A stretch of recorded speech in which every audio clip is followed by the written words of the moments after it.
Hello, and welcome to this episode of Make or Break. We're bringing you a hot take with Laurel Haller. Laurel, it's so good to have you here. Thank you, Mo. Thank you so much. Great to be here. Yes, hello everyone. I'm Laurel Haller. I'm with West Monroe Partners, and I've been change management practitioner for I don't even know if I want to say how long now, but a long while. Yeah. That's great. And that's why I have you on the podcast, because you're bringing all the experience. So I'm curious. I always like to start with data. Is there any sort of data or metric that you think is really important to be tracked during transformative change? Absolutely. And this one might sound a little obvious to people, but what I really look at, especially if we have key managers or people that are in sort of a change champion position, that type of thing, is looking at their level of engagement. Because if they're not participating, it's sort of an early indicator, a litmus test that we're going to have trouble.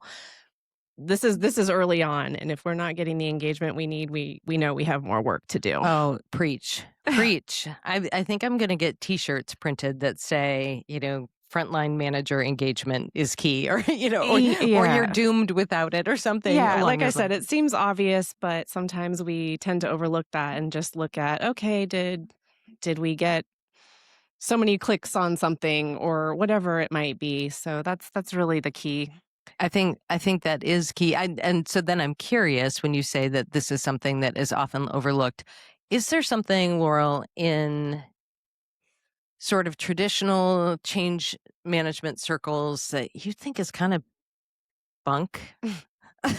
Punk. Oh gosh, I might get in trouble for this one. I don't know. I don't know. Let's see. So I won't go as far as to say it's complete bunk or BS, but I feel like in our practice there's been an over focus on resistance. How do we overcome Mm. resistance? How do we manage resistance? Got to make sure that people aren't pushing back. I think we need to draw more attention to what I'll call overwhelm, the fatigue, the rapid pace of change that people are facing now. It may look like resistance, but Mm. they're They're here. exhausted. They're up here and it'll show up in a lot of different ways. It might show up like disengagement. Yeah. I'll pay attention to it when I have to. Oh. So resistance isn't bunk. It's important too, but I think just the shift in focus could really help change be more effective if we look at the amount of change we're asking people to go through. Well, and I appreciate what you just said there in terms of it might look like resistance when really it's overwhelm or Hmm. exhaustion, or because we do know this. We know the pace of change since 2019 in particular is accelerating. We are Absolutely. in a world that we're not built for neurologically in terms of No. this pace of change. Is there so then I just want to kind of double click on that a little bit. Is there something that you do in particular in your work to kind of diagnose what if you do have people in change fatigue and overwhelm? Yeah, I think it's really trying to shine a light on it for leadership. Mm. We do a lot of surveys, we do pulse checks, and when this starts showing up, it's reflecting it back to the leaders and the organization in charge and trying to help them see we need to make more space for this. And Mm. whether it's maybe they can take the foot off the gas on a couple other things, it's a hard trade-off, and I don't see a lot of leaders, I'm kinda talking to you leaders, being willing to do this. So, but I think it's important to try to make that space, because if it's just, we'll send them to training and then they'll be ready, that's not the answer either.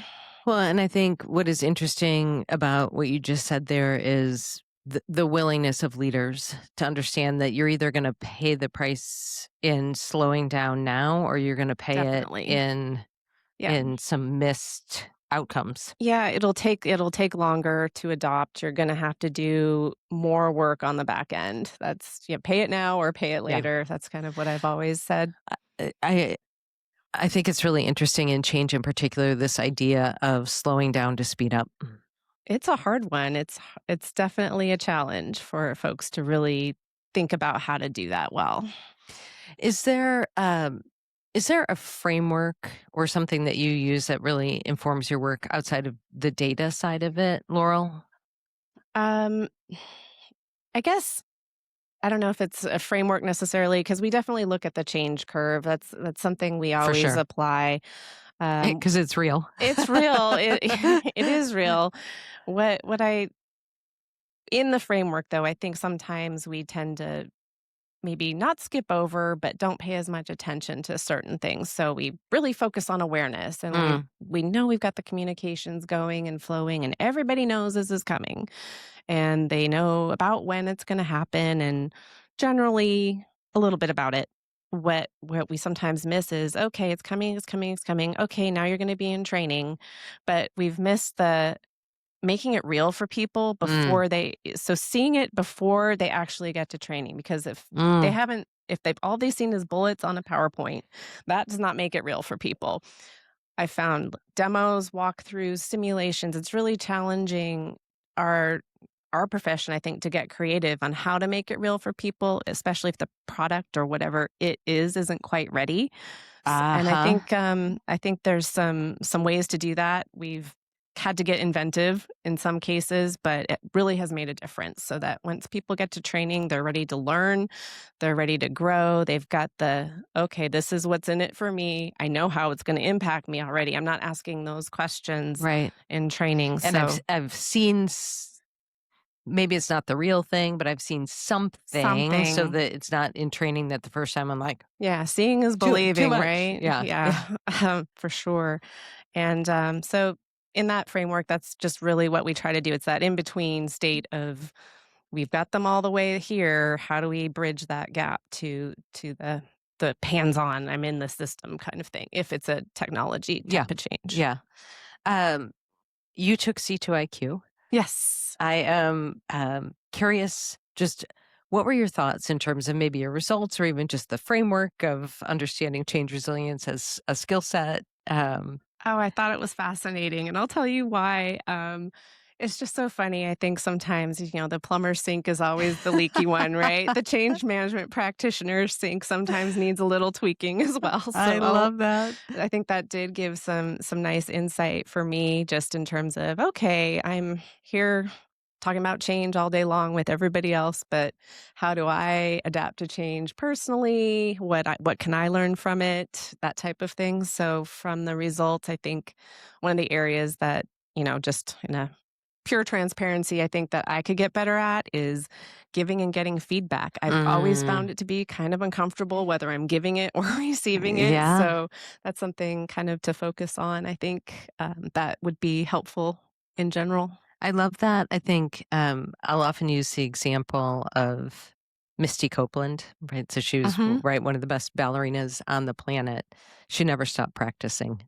And I think it's often the people that are tasked with leading change and leading transformation that we think we're supposed to be so good at all these skills, and we have to keep sharpening the saw and we have to keep working Absolutely. on it or those muscles atrophy. Yeah, And I think sometimes it could be even we have to be more attentive because we are leading the change. So we could slip into that change fatigue and for change sure. overwhelm. I felt that for sure. Yeah. Yeah, When we know it's coming, it's like, oh, more, and and I've it got sometimes to it be out. doesn't let up for us either. Right. That's the thing to acknowledge. Um, what do you think kind of don't actually drop the mic, but your mic drop moment Hmm. on what do you think makes or breaks the human side of disruption and change?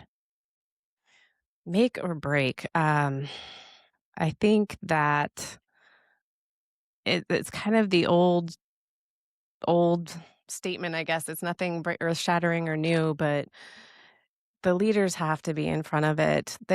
If you do not have leadership aligned and really towing that line in a real visible, meaningful way, not just saying it, but also demonstrating it through. I'll go back to the making space for people to actually absorb this change, to Mm. being committed to making sure that people have what they need to be successful. You're not going to make it without that. I think it's interesting that piece, and I wanna dig in on that because we do talk about leaders and managers. We talked about managers earlier and how important they are. This idea of also, showing some vulnerability Hmm. in the, "Boy, this is hard for me too," or, "I don't know," right? Not necessarily being all rah-rah about it, but being real and human about it. Acknowledge this is might be hard for it is gonna be hard, and, we're gonna have to I know I hear leaders say it a lot, "There's gonna be sacrifices, there's gonna be long hours," and that's all fine and good as long as they're showing that Mm. they're going through it with their teams. It's not just, "You all go off and do this, and good luck to you." Yeah. Yeah, I think sometimes there's this mistake that's made, Laurel, that it is that, we're just talking about the sunshine and roses versus the reality of it, and being human in the midst of what is, for most people, they didn't choose it. Right. And this is hard and it's exciting. And there's this opportunity and we're doing Sure. it because of this. And ooh, here's something that I was struggling with. Right, right. That transparency, that vulnerability can go a very long way. It's not all gonna be sunshine and roses, like you said, but, Yeah, yeah. for sure. Right. I feel like that's a part of the work that we do, right? It's like there's some sunshine and roses, and here's some thorns. Absolutely. um, is there anything that you haven't had the chance to share yet that you would like to share with the audience, just about change, transformation, and centering humans in the midst of that? I just think we're at an interesting crossroads here with all the AI that's coming, that is here and is coming. I think we have so much opportunity to reimagine some of how we've always done things, and having AI help us in that as a Mm, change management professional. I feel like we're somewhat a little behind though, and I'm hoping we catch up as a discipline. And I think where I'm coming from West Monroe, we're doing a lot of AI focused efforts to really help accelerate those some of those areas where we might have said, "Oh, this will take 6 weeks to do." Now we can do it here and really spend the time in the conversations versus analyzing and mapping and doing all these other things. So getting more in front of the actual people and helping them to understand what's changing. I love that, and I'm excited for that too. I Mhm. think that AI can be so helpful in some of the grunt work Right. of change and transformation, that we really can spend more time with the human side of it. That's my goal for sure. Much rather be doing that than being working on an Excel spreadsheet, right? Amen. Where can people find you, find your work?